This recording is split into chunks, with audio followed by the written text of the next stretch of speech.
看看你最终能做到什么程度。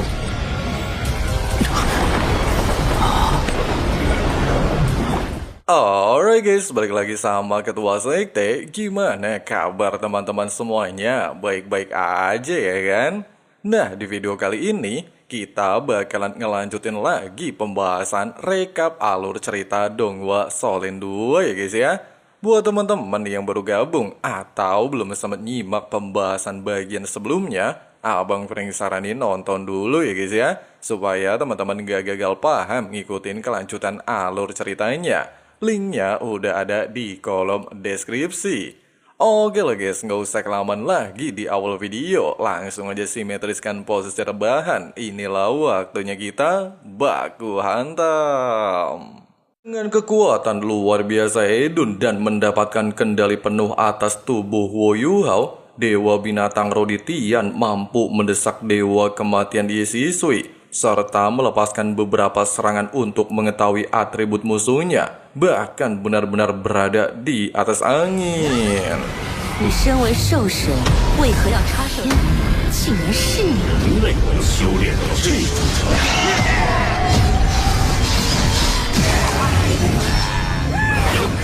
Hanya dalam bentrokan singkat sambil terus memberikan tekanan, Ditian langsung mengetahui raw pelindung Ye Shisui yang merupakan boneka iblis darah mampu menelan jiwa untuk berevolusi. Meskipun Dian tidak tahu berapa banyak nyawa yang telah dikorbankan, namun dikarenakan bukan hanya nyawa manusia saja yang dijadikan tumbal, tetapi juga nyawa para binatang roh, Ditian lantas berniat menuntut balas dendam dan melepaskan teknik api 10.000 naga, sehingga memaksa Ye Shisui menggunakan teknik ketujuh wujud sejati roh pelindung untuk memblokir serangan tersebut. Meskipun di momen ini, Ye Shisui mengakui kekuatan Ditian gak ada obat, tapi dia menyadari Ditian bukanlah datang dengan tubuh asli. Bahkan jika terlalu lama menggunakan tubuh Yuhao, maka tubuh Yuhao akan hancur. Sambil menegaskan gak usah sok tahu, Ditian lantas menggunakan teknik pemecah ruang kekosongan dan mengirim tubuh aslinya benar-benar datang ke tempat ini, sehingga membuat Ye Shisui terlihat panik dan melepaskan tembakan menara Dewa Kematian. Sementara Ditian jelas dengan mudah memblokirnya dengan teknik teriakan pemusnah Kaisar Naga.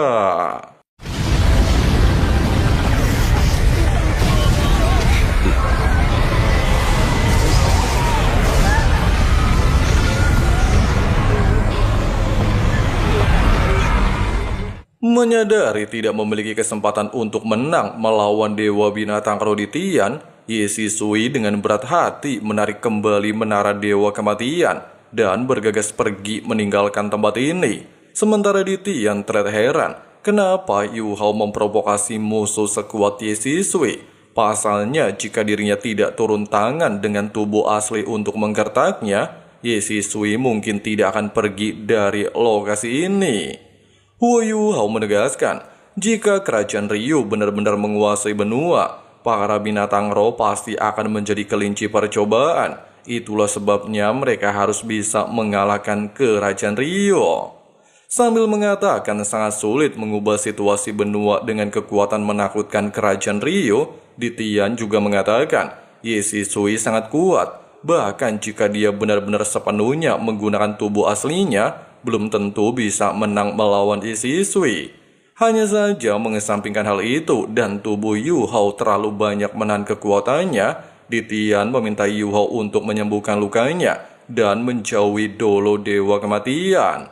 Bersamaan dengan hal tersebut, Wo Yuhao langsung teringat dengan gurunya alias Elektrolog, di mana orang yang seharusnya bisa menjadi Dewa Kematian yang sebenarnya adalah sang guru. Bersamaan dengan kejadian sebelumnya, seluruh pasukan kerajaan Ryu juga mundur dari pegunungan Mingdo. Sementara seluruh anggota jelas dibuat ketar-ketir melihat kondisi Yuhao. Terlebih lagi menurut Susansi, kondisi Yuhao sangat buruk. Selain vitalitas alias energi kehidupannya terus menurun, hampir semua meridian di tubuhnya terputus. Tepat ketika situasi masuk ke dalam keadaan buntu, Dai Hao akhirnya tiba di tempat ini dan membawa Dolo dewa penyembuh Wang Xian'er. Bahkan menyadari Yu Hao adalah pahlawan kerajaan Xinglo, Dai Hao sampai memohon kepada Wang Xian'er untuk menyembuhkannya.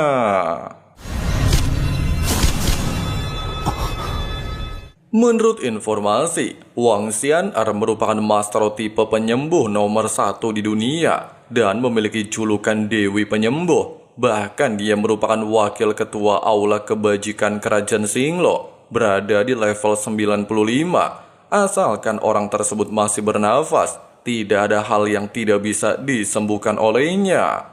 Sementara itu, Wang Xian'er justru dibuat heran kalau luka Yu Hao sangat aneh. Meski semua meridiannya hampir terputus, tapi organ dalamnya masih utuh. Seperti ada sebuah energi kehidupan saat murni yang sedang memperbaiki tubuhnya sendiri. Dengan adanya fakta tersebut, Wang Xian'er beranggapan Yu Hao bisa pulih dengan sendirinya. Jika terlalu banyak memberikan kekuatan eksternal, hal itu justru bisa menyebabkan cedera yang tidak perlu. Bahkan dia berniat untuk menyuntikkan sedikit energi kehidupan untuk meningkatkan kecepatan proses penyembuhan Yu Hao.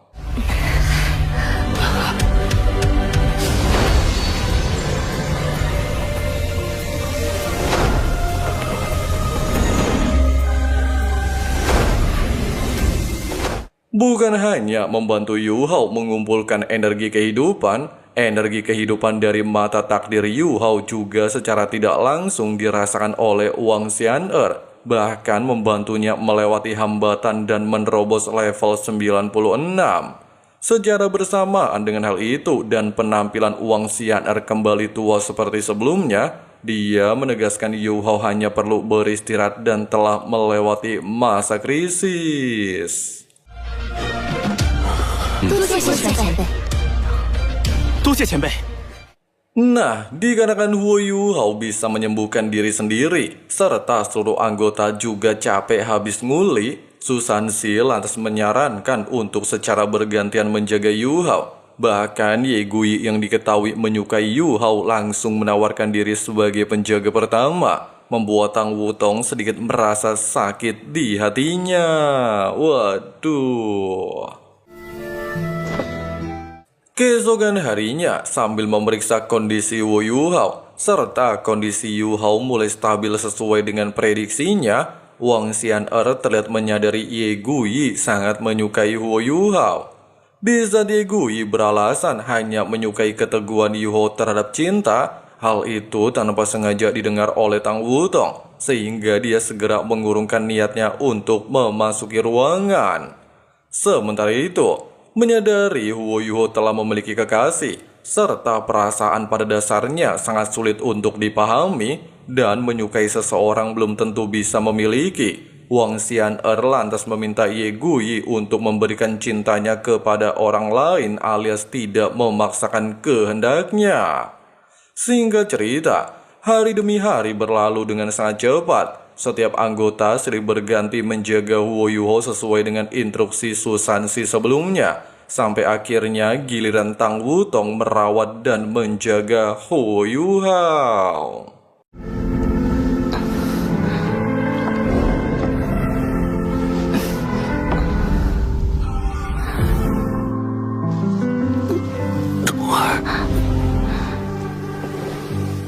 Mendengar Yu Hao selalu mengigau memanggil nama Wang Dong'er, membuat Tang Wutong sedikit tersentuh. Dia merasa Yu Hao sangat setia dan tegar. Bahkan dia beranggapan Wang Dong'er pastilah cantik dan juga lembut hingga membuat Yu Hao sangat mencintainya. Tidak terasa Tang Wutong tertidur sambil memegang tangan Huo Yu Hao, sehingga membuatnya langsung salah tingkah ketika seluruh anggota memasuki ruangan. Secara bersamaan dengan hal itu, Yu Hao juga akhirnya sadarkan diri. Dia juga langsung bertanya bagaimana situasi saat ini. Su Sanxi mengatakan, kerajaan Xinglo telah berhasil kembali merebut wilayah pegunungan Mingdo, serta menjaga ketat tempat tersebut dengan banyak pasukan elit dan para master roh. Namun strategi selanjutnya masih belum diketahui. Menyadari Dai Hao tidaklah akan mengulangi kesalahan yang sama dan tidak perlu lagi khawatir dengan kerajaan Xinglo, Yu Hao justru khawatir terhadap kerajaan Tianhun. Pasalnya jika kerajaan tersebut berhasil dihancurkan, kerajaan Ryu bisa langsung memberikan ancaman kepada Akademi Shrek. Oleh sebab itu, mereka harus segera kembali ke akademi. Sambil membenarkan ucapan Huo Yu Hao, Susansi sendiri telah mengirim informasi tentang Dolo Dewa Kematian kepada akademi, sehingga para tetua pavilion Dewa Laut bisa segera menemukan strategi.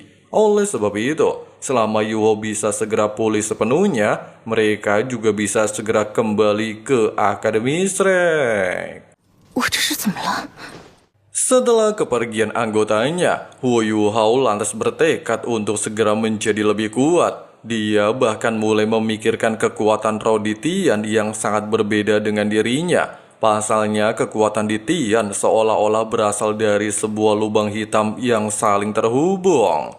Beberapa saat kemudian, ketika Yuo sedang asyik makan, Susansi tiba-tiba saja memasuki ruangan dan menggodanya. Selain mengatakan kenapa pada diem-diem baik, dia juga menawarkan siapa yang akan menjaga Yu Hao nanti malam. Ucapan barusan jelas membuat Tang Wutong langsung terkejut, sehingga Yuo segera meminta Susansi untuk tidak mengkhawatirkan hal tersebut. Pasalnya kondisinya saat ini sudah jauh lebih baik, sehingga tidak perlu lagi ada yang menjaganya. Kemudian dia pamit undur diri ingin segera memulai latihannya. 快，吃完我们也修炼去。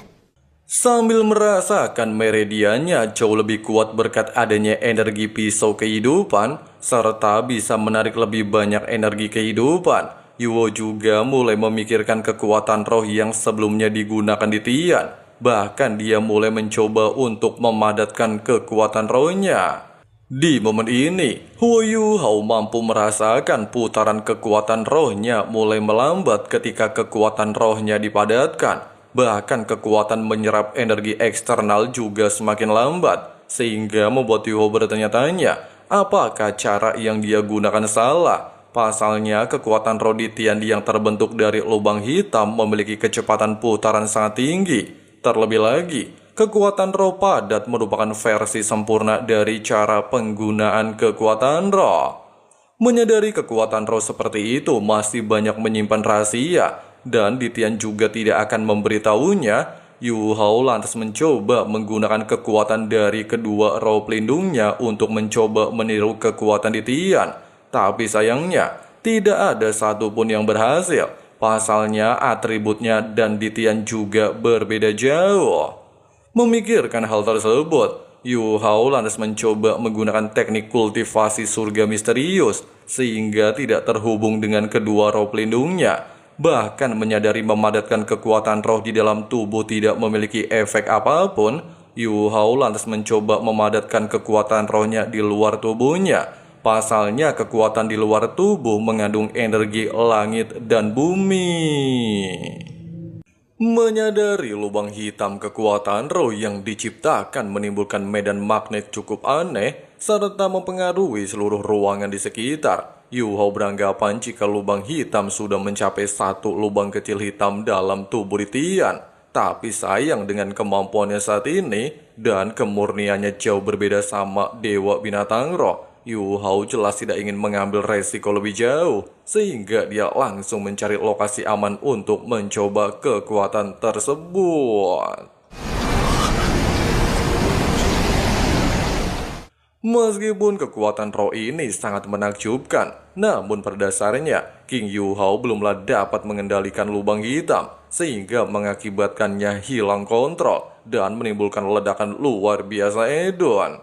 Menyaksikan hal tersebut jelas mengejutkan pos penjaga camp militer. Mereka beranggapan kejadian barusan pastilah menandakan ada serangan, tapi dikarenakan belum mendapatkan informasi akurat, kedua penjaga kembali fokus menjaga area camp militer. Sementara itu ketika Yu Hao sedang memikirkan lubang hitam dan menuju ke tenda kamar, Tang Wutong justru sudah berada di tempat ini. 你干什么去了，霍雨浩？ Sambil pasang wajah kebingungan, Huo Yuhao mengatakan bahwa dia lagi pengen menghirup udara segar. Melihat Wutong menunjukkan ekspresi cemberut, Yuhao lantas mengalihkan pembicaraan. Dia langsung menanyakan bagaimana Tang Wutong bisa tahu jika dirinya meninggalkan tenda.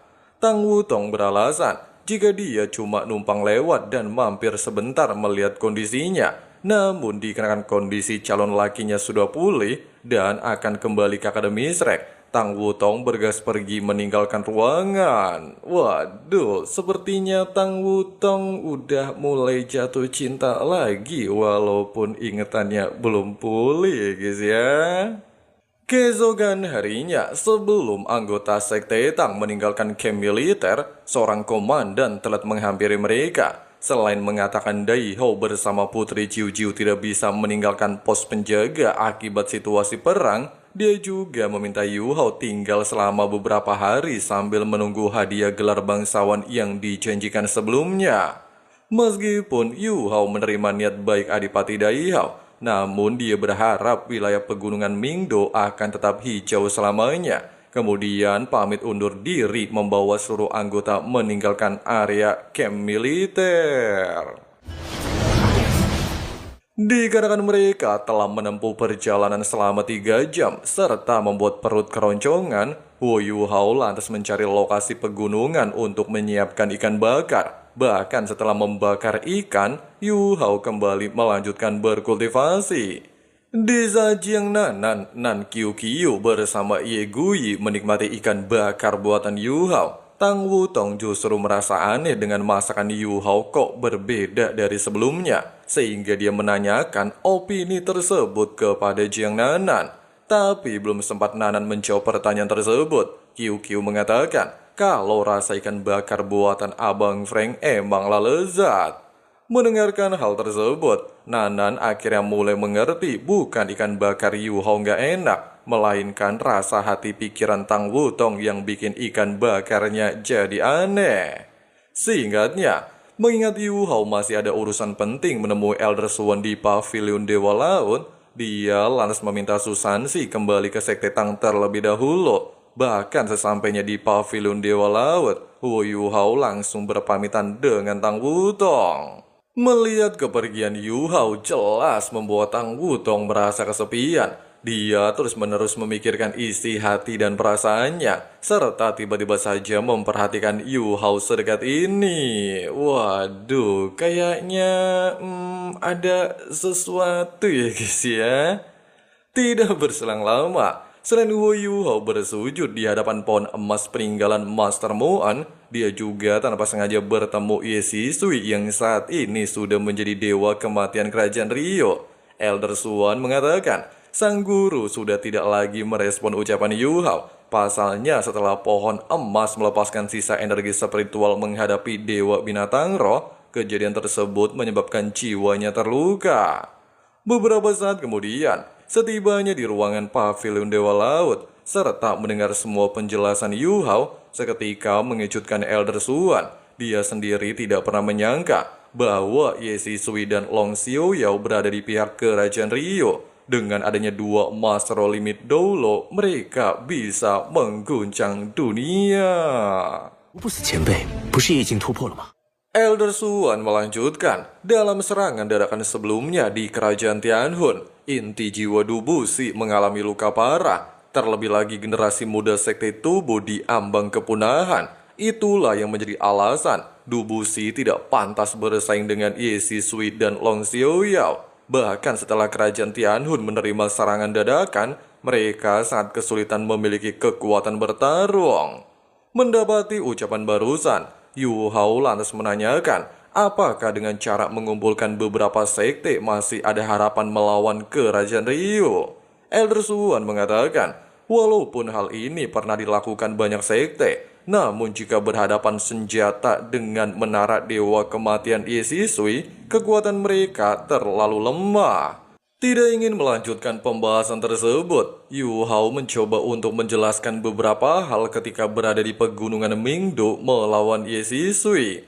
Dia berhasil mengaktifkan liontin skala terbalik memanggil Litian, serta mendapatkan kekuatan melalui ruang ke dalam tubuhnya. dan menemukan reaksi kekuatan jiwa di Tian jauh berbeda dengan miliknya. Seperti halnya sebuah lubang hitam saling terhubung satu sama lain mengandung kekuatan ruang lebih menyeramkan. Mengingat seorang Master Roh mencapai gelar Feng Hao Dolo, perubahan kekuatan roh tidak pernah dijelaskan dalam buku catatan Akademi Shrek. Yu Hao kembali bertanya, apakah kekuatan roh di Tian setara limit Dolo? Meskipun kekuatan Dewa Binatang Roh dan Ye Shisui sama-sama di tingkat limit Dolo, namun di Tian lebih mendominasi. Bahkan tanpa adanya menara Dewa Kematian, Ye Shisui bukanlah tandingan Dewa Binatang Roh. Dikarenakan semua analisa Yu Hao memanglah benar, serta penilaiannya tentang roh pelindung meningkat pesat, Elder Swan menjelaskan, setelah kultivasi kekuatan roh mencapai level Feng Hao Dolo, akan menunjukkan perubahan dari bentuk cair menjadi bentuk padat. Namun setelah menyelesaikan transformasi padat, hal itu merupakan hambatan bagi para Master Roh. Elder Swan melanjutkan, pada dasarnya kekuatan roh tidak bisa mengalir sepenuhnya. Meski banyak Feng Hao Dolo berhasil menyelesaikan pemadatan kekuatan roh, kultivasi mereka tidak bisa menerobos ke tingkat selanjutnya. Namun pemadatan kekuatan roh adalah fondasi untuk menerobos gelar Feng Hao Dolo. Kekuatan roh yang mengeras akan tenggelam dalam meridian seseorang disebut inti jiwa. Bahkan kekuatan roh akan terus menyerap kekuatan dari luar untuk digunakan Master Roh. Itulah yang menjadi alasan kenapa Dewa Binatang Roh lebih kuat. Sambil menunjukkan prinsip kekuatan roh dalam tubuh di Tian, Elder Swan menjelaskan, di Tian menggunakan kekuatan roh untuk menyebabkan keruntuhan ruang, sehingga dapat membentuk lubang hitam yang bisa menelan kekuatan alam semesta tanpa batas. Meskipun membutuhkan kekuatan mental untuk mengendalikannya, namun sayangnya Elder Swan hanya mampu bertahan sementara waktu. Sedangkan Dewa Binatang Roh dapat mempertahankan kekuatan roh dalam kondisi normal. Terlebih lagi, selama orang tersebut memiliki inti jiwa kedua untuk saling melengkapi dan membentuk keseimbangan di dalam tubuh, maka itulah yang membuat Elder Swan sangat berbeda jika dibandingkan sama di Tian. 第二回合， Elder Swan mengatakan, seorang limit Dolo seperti Ye Shisui, Long Xiaoyao, Master Muan bersama Dubushi pastilah mengondensasi inti jiwa kedua. Hanya saja inti jiwa kedua lebih kecil dari inti jiwa pertama. Bahkan cuma di Tian saja yang memiliki dua inti jiwa dengan kekuatan setara, sehingga dia lebih overpower dari limit Dolo pada umumnya, serta hampir mendekati level dewa. Nah, dikarenakan Huo Yu Hao memiliki roh pelindung ganda, mencapai limit Dolo bukanlah sesuatu yang sulit daripada tetua Pavilion Dewa Laut. Maka Elder Swan menyarankan untuk berusaha mencapai inti jiwa ganda sekaligus. Dengan begitu, dia bisa menandingi Feng Hao Dolo lainnya. Sedangkan untuk kekuatan spiritual dapat menjadi inti jiwa keduanya. 会出现怎样的情况？那我要是在现阶段就成就混合， Elder Swan melanjutkan, hal ini akan mempercepat kultivasi meningkat drastis berkat inti jiwa menyerap kekuatan alam semesta. Hanya saja ketika Yu Hao mencapai level 90, terobosan kultivasi akan lebih sulit dari sebelumnya. Semua ini karena inti jiwa pertama memiliki daya tarik lebih besar daripada inti jiwa kedua. Meskipun masalah ini seringkali dihadapi oleh Super Dolo level 98 ketika ingin menerobos level 99, namun Huo Yu Hao berniat untuk mencobanya, sehingga Elder Swan tanpa ragu langsung menyiapkan ruangan khusus untuknya. 我的魂力已经超过我体内魂力，再旋转，压死我，再压死我。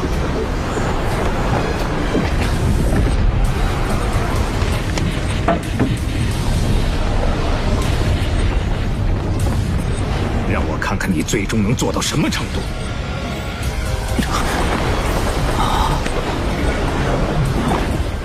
Proses penyerapan kekuatan roh di ruangan Pavilion Dewa Laut bukan hanya menggemparkan seluruh Akademi Shrek. Para tetua juga merasa heran dengan kejadian tersebut, serta beranggapan fluktuasi kekuatan roh ini sangat kuat. dan pastilah ada seseorang yang ingin menerobos level super dolo. Namun mereka tidaklah mengerti siapa orang tersebut. Sementara itu, melihat Liu Hao tidak mampu bertahan dalam proses kekuatan roh mencapai 80%, Elder Swan lantas memintanya untuk menahan jiwa padat yang sudah memiliki atribut. Jika dia berhasil ditingkatkan dalam kondisi seperti ini, maka pembentukan inti jiwa selesai dan menerobos level 89 hanyalah masalah waktu. Meskipun terobosan Feng Hao dolo tidaklah mudah, tapi hal itu adalah kesempatan besar untuk Huo Yuhao. Sayangnya dikarenakan Yu Hao telah mencapai batasan dan tidak mungkin bisa bertahan cukup lama. Elder Swan pada awalnya memberikan kekuatan roh untuk membantu Yu Hao, tapi... 继续，有我呢！天梦阁，生命还是这里。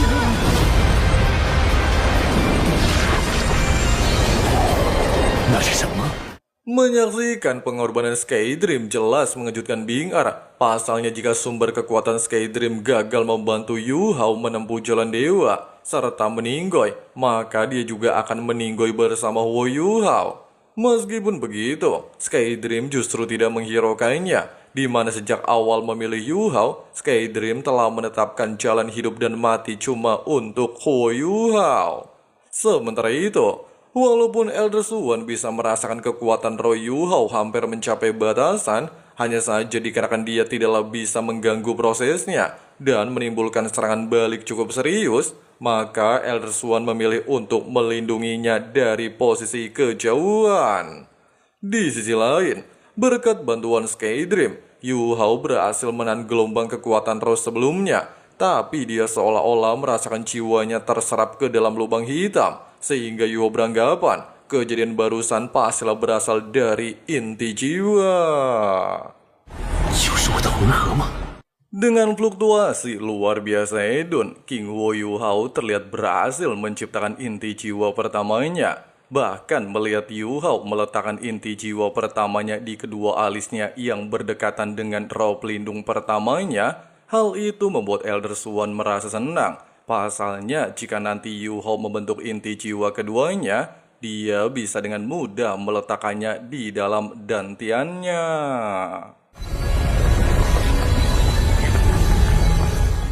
Dengan perasaan senang, semua proses pembentukan inti jiwa berhasil tanpa kecelakaan sedikit pun. Elder Swan meminta Yu Hao untuk merasakan inti jiwanya. Pasalnya hal ini merupakan kesempatan yang tidak semua Master bisa mendapatkannya. Melihat Elder Swan keluar dari ruangan rahasia, dan ternyata bukan dia yang sedang membentuk inti jiwa kedua, jelas membuat seluruh tetua terkejut. Sementara Elder Swan menegaskan, Yu Hao mungkin menjadi orang pertama dalam sejarah benua yang mampu menciptakan inti jiwa sebelum mencapai level 90. Sehingga saat ini para generasi muda pasti akan mengukir sejarah baru, serta meminta mereka untuk membantu Sekte Tang menyiapkan pasukan Master Alatro. Seiring berjalannya waktu, siang dan malam berganti, Yu Hao masih dalam posisi kultivasi selama 1 bulan penuh. Sampai akhirnya ketika Tang Wutong mendekati ruangan rahasia, lambang Trisula di dahinya tiba-tiba saja bereaksi dan membuatnya mampu memasuki ruangan. Bahkan ketika dia mendekat, fluktuasi kekuatan roh di tubuhnya seperti terikat dengan Huo Yu Hao.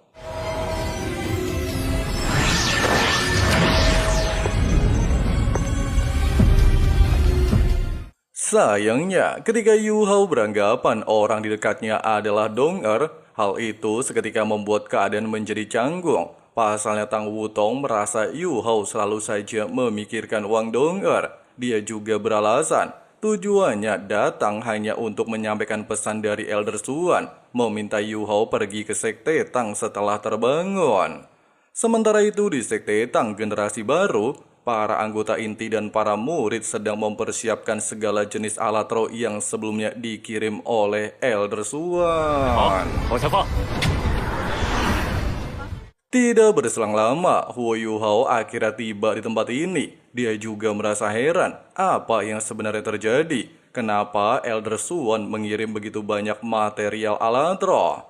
Tidak ingin menutupi apapun, BB lantas mengadakan pertemuan dan menjelaskan Elder Swan telah berdiskusi dengan Pavilion Dewa Laut dan semua pihak untuk membentuk 3 Legiun Master Alatro.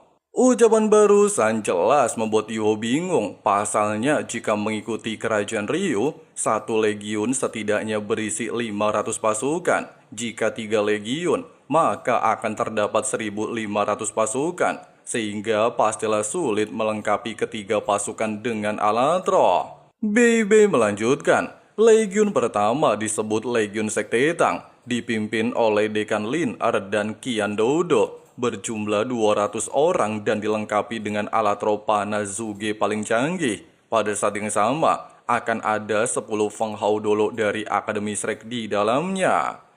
Di saat Yuho terkejut mendengarkan hal itu, serta pasukan elit kerajaan Ryu sekalipun tidak memiliki begitu banyak Feng Hao Dolo dalam satu pasukan, bahkan pastilah sulit untuk memenuhi kebutuhan pasukan. Hei Chaito lantas mengatakan, Legiun Sekte Tang dibentuk dari para Master Alatro tingkat lanjut. Mereka hanya perlu melengkapi Alatro bertipe kecepatan dan kekuatan serangan. Sedangkan satu-satunya Alatro tingkat tinggi hanyalah Alatro pertahanan kelompok. Di saat Yu Hao mengangguk mendengarkan hal tersebut dan menebak Legiun kedua serta ketiga bertipe serangan jarak jauh dan Legiun berat, BB langsung membenarkannya. Pasukan kedua memang spesialis Alatro berat. Mereka dilengkapi 300 meriam Zuge. Sedangkan legiun terakhir disebut penjelajah segala medan. Mereka berjumlah 1.500 Master Alatro dan dilengkapi 300 Alatro penjelajah medan. Di saat Jiang Nanan beranggapan jumlah pasukan mereka masih jauh dibandingkan pasukan elit kerajaan Ryu, Yu Hao justru mengalihkan pembicaraan. Pasalnya untuk melengkapi seluruh pasukan, Sekte Tang masihlah kekurangan bahan logam langka. Meskipun BB membenarkan ucapan Yu Hao, tapi dia memintanya untuk santuy dan sudah menemukan solusinya, serta mengharuskan Yu Hao pergi bersama Nan Qiu Qiu ke Sekte Naga Bumi. Singkatnya, sambil melakukan perjalanan, Nan Qiu Qiu menjelaskan, sektenya terletak di wilayah utara Kerajaan Tianhun, serta memiliki tambang tersembunyi di dalamnya. Hanya saja dikarenakan suhu di dalam tambang sangat ekstrim, anggota sektenya tidaklah bisa memasuki goa. Bahkan seorang dolo seperti emaknya juga tidak bisa bertahan lama di dalamnya. Itulah sebabnya Yu Hao pasti bisa memasukinya karena memiliki atribut es tanpa batas. Selain itu juga, dikarenakan Sekte Naga Bumi telah bergabung dengan Sekte Tang, maka tambang itu juga milik Sekte Tang. Bahkan kini wilayah sektenya telah dikuasai oleh Kerajaan Matahari Bulan. Tidak terasa mereka akhirnya sampai di kota Naga yang merupakan tempat Sekte Naga Bumi. Dengan menggunakan deteksi spiritual, Yu Hao mampu melihat adanya Alatro pengintai dan pasukan penjaga di gerbang kota Naga. Namun hal itu jelas bukan halangan bagi Yu Hao. Dia mampu menggunakan kejutan spiritual untuk menghancurkan Alatro pengintai. Bahkan hal itu tidak dihiraukan oleh pengawas dan justru sibuk main api unggun. Sementara Yu Hao dan Nan Qiu Qiu kini telah berhasil menghabisi 2 prajurit dan melakukan penyamaran. 这身衣服好暖和呀！到换班时间了。 Dengan menggunakan penyamaran tersebut, mereka berhasil memasuki kota Naga bersama rombongan bangsawan yang katanya ingin melakukan perdagangan.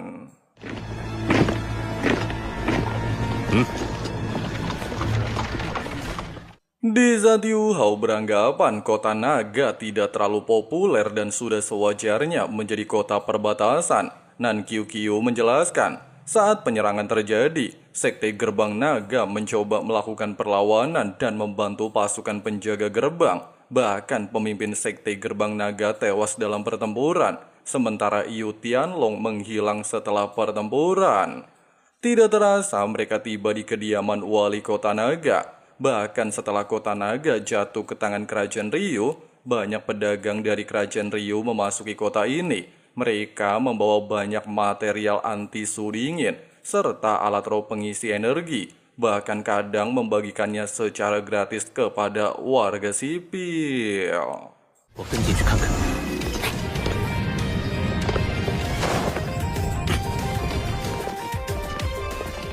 Dengan kemampuan imitasi dan deteksi spiritual, Yu Hao bisa mendengar percakapan wali kota dan pedagang dengan sangat jelas, di mana mereka berniat membagikan alat roh energi dan material anti dingin secara gratis. Hal ini sesuai dengan perintah Marsal Kerajaan Rio.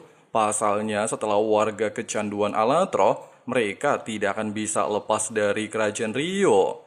Meskipun Yu Hao beranggapan strategi tersebut sangat bagus, namun dia lebih penasaran siapa sebenarnya Marsal yang dimaksud.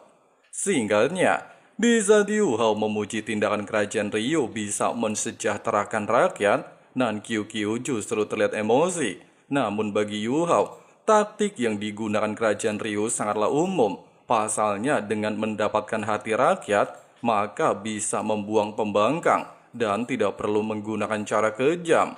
Namun dalam jangka panjang, tetap saja akan menguntungkan Kerajaan Rio. Para warga bisa dimanfaatkan dalam sebuah medan perang. 发生过一模一样的事。你似乎很了解。 Beberapa saat kemudian ketika mereka tiba di gerbang Sekte Naga Bumi, mereka tiba-tiba saja mendapatkan serangan dari para master pengkhianat dari Sekte Sanmang. Mereka bertujuan menangkap Nan Qiuqiu untuk mendapatkan imbalan, serta menjadikan Sekte Sanmang sebagai penguasa kota naga.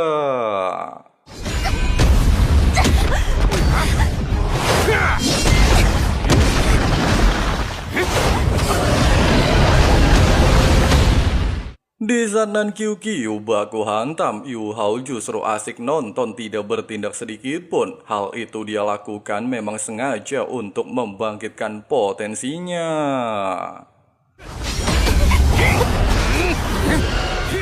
Namun merasa tidak tega melihat gadis kecil terpojok, Yu Hao pada akhirnya menggunakan dukungan deteksi spiritual sehingga bisa membantu Nan Qiuqiu menguasai jalannya pertandingan dan memberikan beberapa instruksi singkat. 一击必杀，目标前位，眼之地一击，地魂技，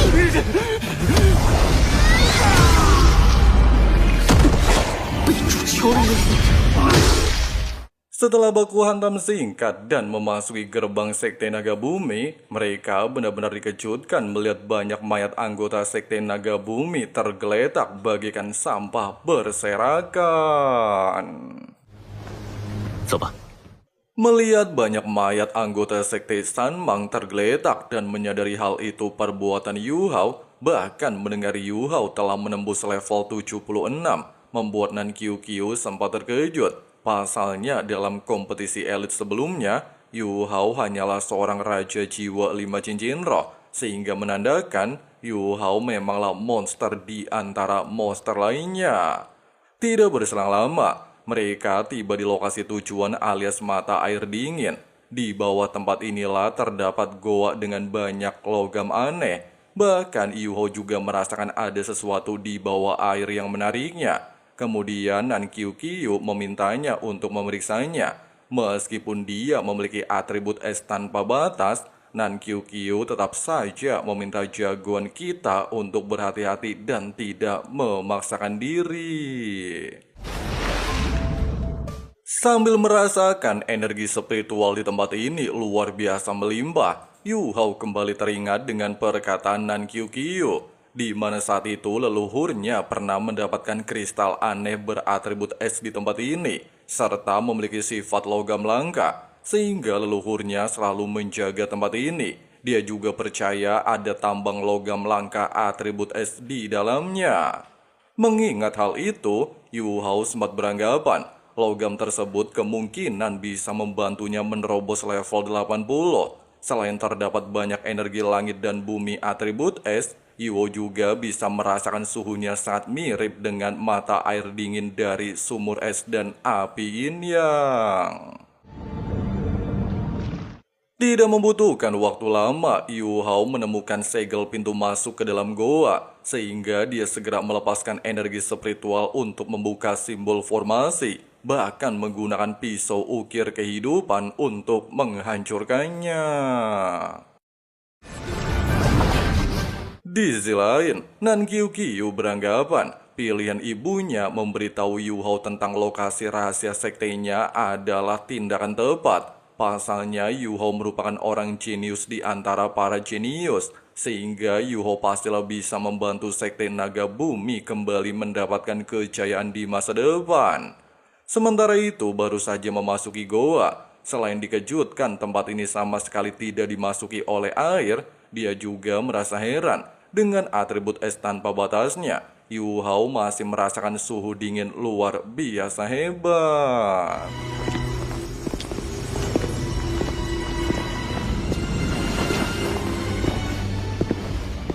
Di saat Yu Hao terkejut dengan pemandangan di sekitarnya, keempat tubuh jiwanya tiba-tiba saja menunjukkan diri dan mengatakan, tempat ini dipenuhi dengan kristal es ilahi yang hanya bisa ditemukan di dalam goa es misterius 10.000 tahun, sehingga menandakan pastilah ada goa es misterius di dekat tempat ini. Terlebih lagi, kristal es merupakan harta tak terhitung jumlahnya bagi para master roh dan binatang roh atribut es. 冰级神经是什么？ Kristal es ilahi merupakan sebuah logam yang terbentuk dari sumsum es misterius 10.000 tahun yang mampu menyerap energi langit dan bumi.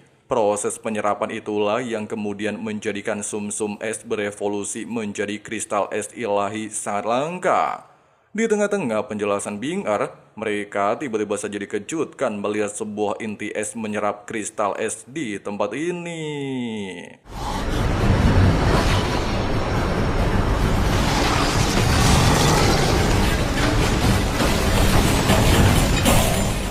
Skydream mengatakan monster tersebut merupakan roh pemakan es yang mengkhususkan diri memakan kristal es ilahi, bahkan pernah membuatnya hampir tewas di masa lalu. Menyadari tidak bisa menyia-nyiakan harta di tempat ini, King Hu Yu Hao jelas tidaklah tinggal diam dan mencoba menghentikan sang monster. Di awal pertarungan, Yu Hao sempat dikejutkan tulang roh cakar beruangnya tidaklah mampu menggores tubuh musuhnya, sehingga menandakan tubuh si monster luar biasa keras. Meskipun hal ini sempat membuat Yu Hao terdesak, namun setelah Bing Er menyarankan untuk menambahkan atribut esnya ke setiap serangan, cara tersebut benar-benar efektif dan mampu menghancurkan tubuh si monster dengan sangat mudah. Di momen ini, Bing Er meminta Yu Hao untuk tidak berpuas diri. Pasalnya kristal es ilahi dikatakan telah berevolusi dan memiliki vitalitas tertentu, sehingga untuk bisa benar-benar mengalahkannya, Yu Hao harus bisa menekan inti energi internalnya. Sehingga kali ini demi melancarkan rencana, seluruh tubuh jiwa Yu Hao turun tangan untuk segera mengakhiri baku hantam.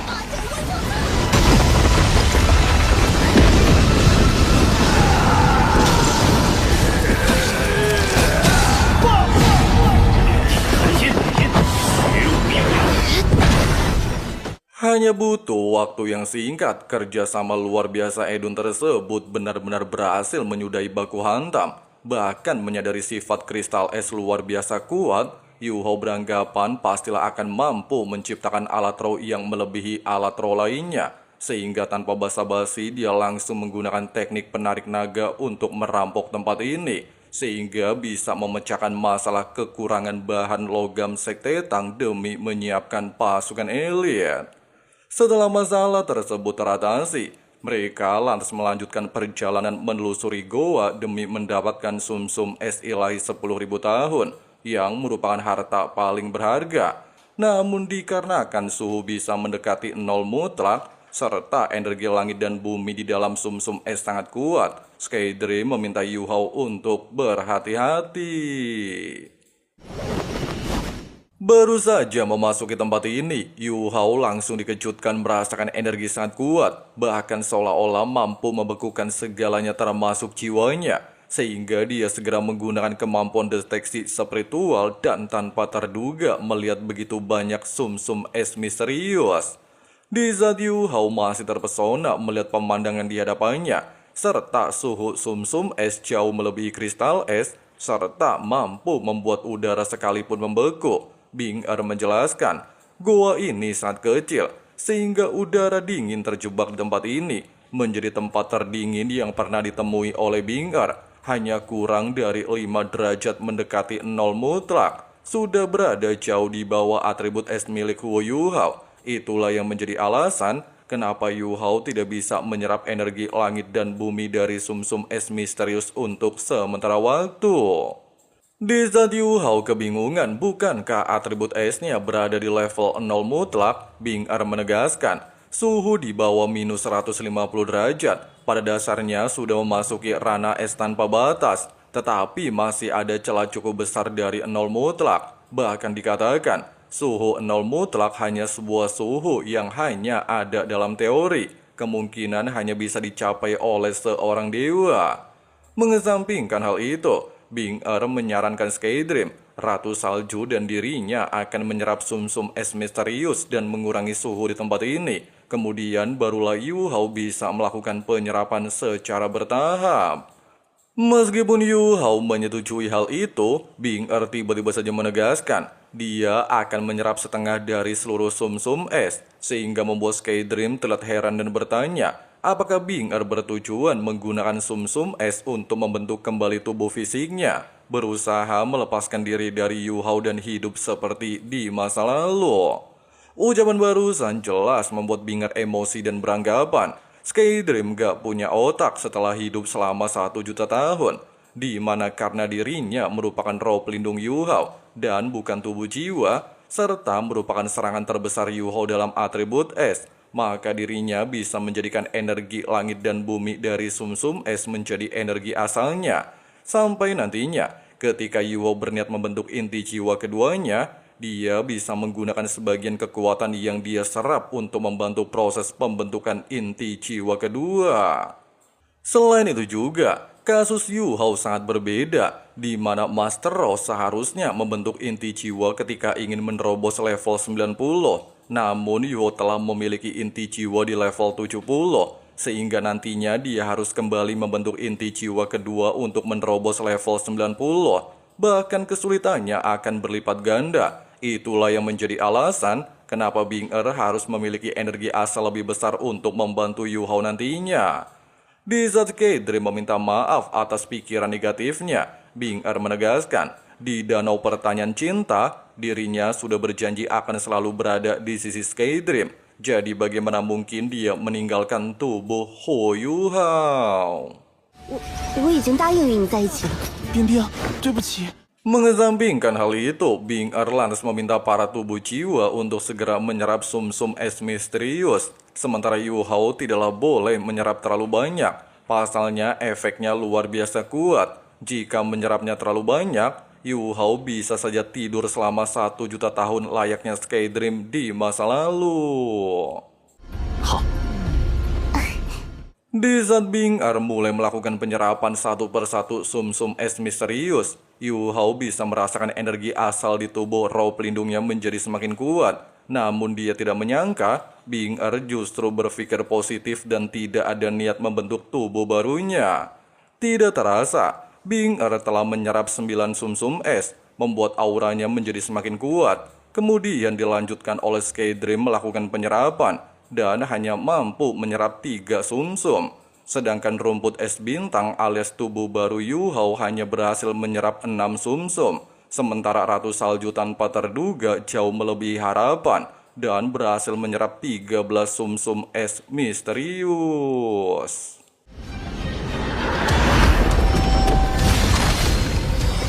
Proses penyerapan ini tanpa terduga membuat gadis salju kembali mendapatkan sebagian ingatannya, bahkan mengingat penderitaannya sebelum mengorbankan dirinya, serta membuatnya mendapatkan kembali statusnya sebagai Ratu Salju 700.000 tahun.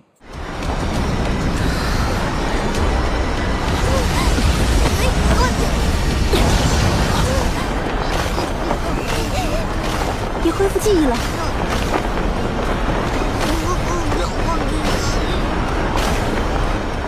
Bukannya marah ataupun emosi, Ratu Salju tiba-tiba saja berterima kasih kepada Yu Hao telah menjaganya selama beberapa tahun ini. Bahkan memanggil Yu Hao dengan sebutan bapak, sehingga membuat keadaan berubah menjadi lucu. Sementara Ratu Salju menjelaskan, sejak dia terlahir kembali hari ini, dia bukan lagi Ratu Salju dari ekstrim utara, melainkan seperti bayi yang baru dilahirkan. Terlebih lagi darah mereka terhubung oleh segel yang ditinggalkan oleh elektrolog, sehingga menjadi alasan kenapa Yu Hao adalah bapaknya. Dengan alasan tersebut dan tidak akan melupakan kebaikan Yu Hao, Ratu Salju berjanji akan selalu berada di sisinya, mencapai tujuannya menentang alam tertinggi para Master Roh dan menjadi seorang dewa. Bahkan jika gagal, Ratu Salju akan tetap menemani Yu Hao sampai akhir hayatnya. Selain itu juga, Ratu Salju meminta Yu Hao untuk mendatangi wilayah ekstrim utara setelah menembus level 80. Bahkan dia juga mencoba menekan otoritas di Tian di dalam liontin skala terbalik Yu Hao, serta menegaskan binatang roh lainnya boleh takut kepada di Tian, tapi tidak dengan dirinya sebagai Ratu Salju. 冰天雪女，这才是击败三大天王之首。 Nah, seperti itulah pembahasan alur cerita rekap Donghua Shonen 2 di bagian kali ini. Nah, buat teman-teman supaya enggak ketinggalan updatean pembahasan selanjutnya, langsung aja klik subrek dan nyalain juga notifikasinya ya guys ya. Di sini Abang Frank si ketua sekte undur diri mau lanjut ngopi santuy dulu. See you and bye.